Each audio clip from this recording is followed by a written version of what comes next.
Today on Outside the Box Reviews, we were taking a look at the NECA King Kong figure. As far as I understand, this is just supposed to be kind of a generic version of Kong, not based on a specific movie, but it does look a lot like the original King Kong, so I'm guessing it takes some very heavy inspiration from that 30s film. This was a figure I was super excited about. NECA is wrapping up their Godzilla line, pretty much just as I felt like they were starting to hit their stride with that line, and I thought maybe Kong would be the next thing to come in and bring some new life to their kind of kaiju area of releases. But I will say, as soon as I started seeing in-hand photos of this guy, I got a little disappointed in realizing he is not in scale with our Godzilla figures, and we will get to that in a bit. But trying to look past that bit that was very disappointing to me, we did get a pretty nice little figure here, so let's jump right in and take a closer look. Kong comes with two different head sculpts. This first one is very 30s looking to me. It's kind of a more jovial expression. We do have some battle damage on there, some scratches across his face and eyebrows, but he kind of has that goofy Kong expression. His mouth is open. He kind of has a happy expression, but it could be a little threatening if you wanted it to be in the right lighting and situation. His eyes do look a little crossed to me as well, which adds to that goofy look. These scratches I think maybe are a little bright, but they're not terrible. They give a nice effect of scratched skin. The eyes are a nice brown and pretty well painted outside of being cross-eyed, but like I said, I kind of think that's intentional. The gray on his face is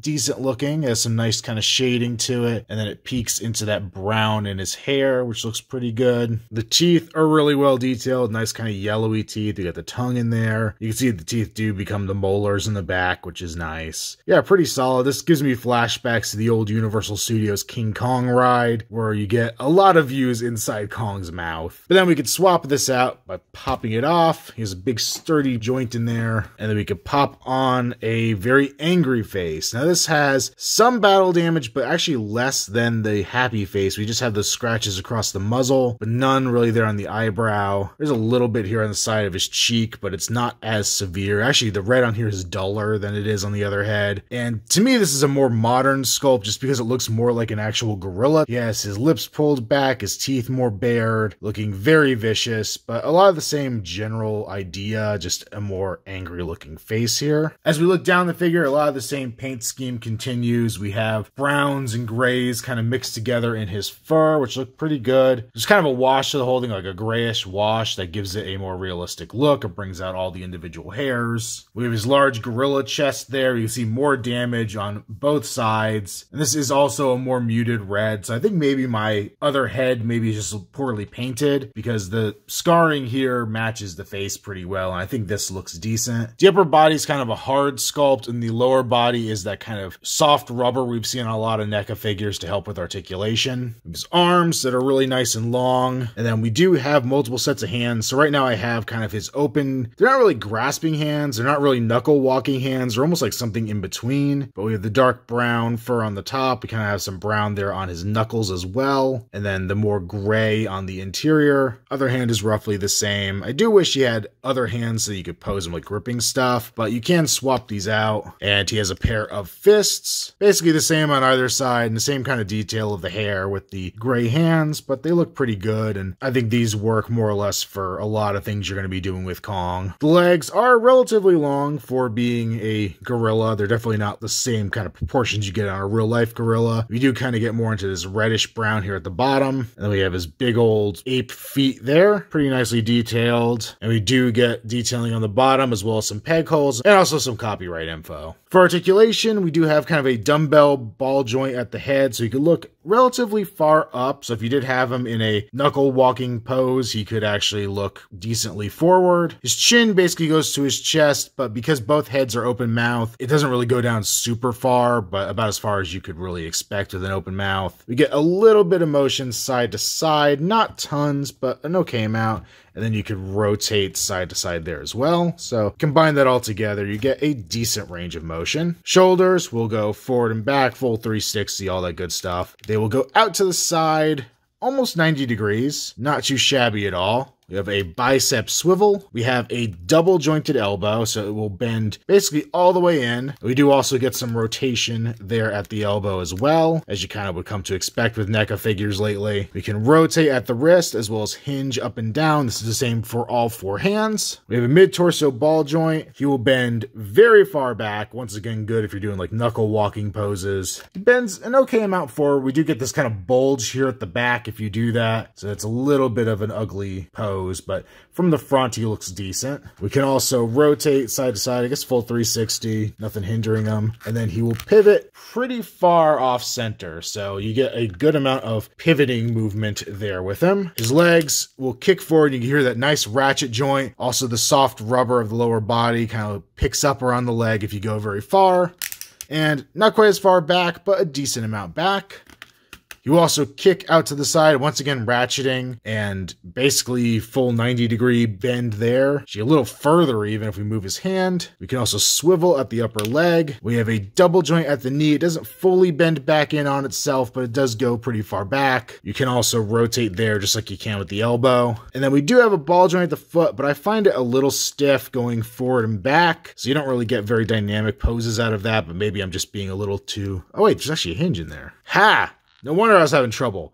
So there's a hinge joint in here. Professional reviewer, totally. So qualified. And then, okay, so that's a lot better. That should have been obvious. It's very obviously there from the back. I'm an idiot. But yeah, okay, so you get a really good range of motion moving the foot back. Moving it forward is a little more limited. I would have liked to see a little more limited. I am just spinning this figure every which direction now. And then you do get an ankle pivot and swivel. So you actually get an okay amount. I do wish you would go forward a little bit more just to help with some of those ape style poses, but you know what? It's not too bad. When doing these reviews, I don't typically bring in a ruler. I'm not really a fan of doing that kind of stuff. I prefer showing things how they scale with one another as opposed to just plopping a ruler down. But because I have the appropriate tool for this one, he is a banana tall. And if you actually care about units, you can actually see there, those top dots are a centimeter, the bottom dots are 1/2 inches. So you do the math. And my attempt to finish this review before it started pouring rain outside did not happen. So ignore the noise you're hearing in the background here. But here is a size comparison with a few other Kongs. On the left, we have the SH Monster Arts. I think that was a 2005 King Kong. Definitely much shorter, but also a very different style because Peter Jackson's Kong was very gorilla-ish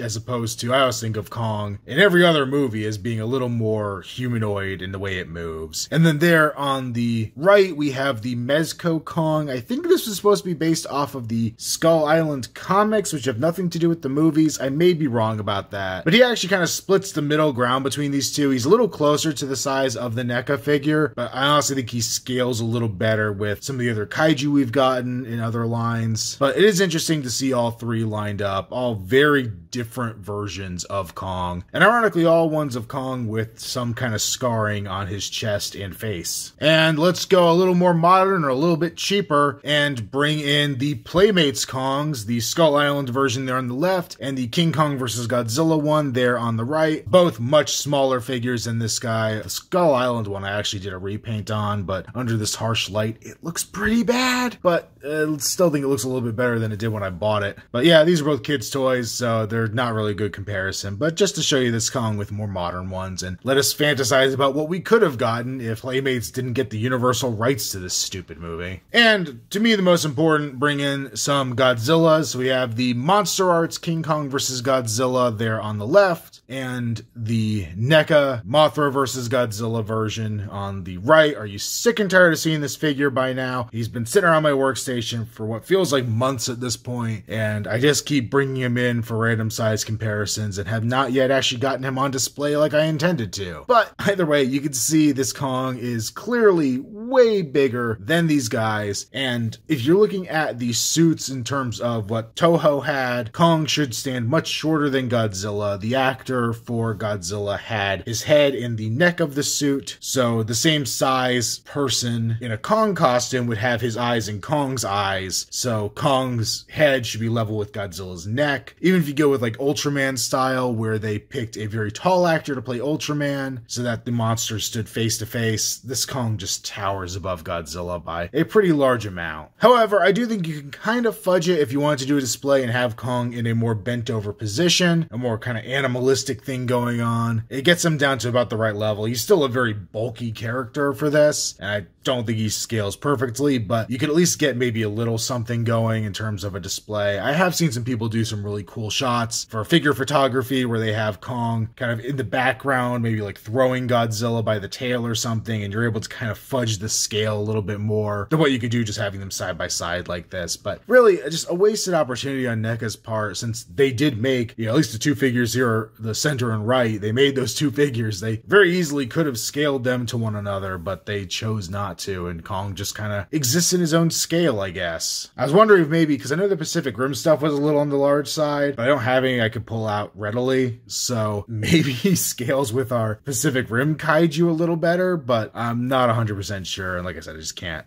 get that right now. So I have to say, this figure has some really high highs. I think he's beautifully articulated. The sculpt on it is pretty darn good. The paint job, for the most part, outside of really that first head I had on him, I think is solid. And the blood, I think, could be toned down pretty easily, so I'm not even super worried about that first head. But it just feels like there's a couple things that NECA could have done to knock this thing out of the park, and they didn't quite make it there. The scale is going to bug me to no end, and I know maybe for some people that's a really stupid problem to have, but to me it's a problem. To me, it's just a shame that we could have gotten a really great opponent to go with our Godzilla figures and it didn't manifest. I also think at least one relaxed head, or at least mouth closed head, would have really completed this figure, giving it the ability to have a more docile looking Kong. I think could have done wonders for the overall set that we get here. And honestly, a third pair of hands with gripping hands of some kind, even if they didn't give us anything for him to grip, though a tree, a stick, a Fey Ray would have been awesome, would have been a great addition. I don't even think we needed to get that much. I just think if we would have gotten a gripping hand and not just those open hands, it would have given us something cool. I do like the choice of the way those hands are made in just one way, is that they remind me of the King Kong versus Godzilla costume that kind of had permanently open hands when it was the actor fully in the costume. So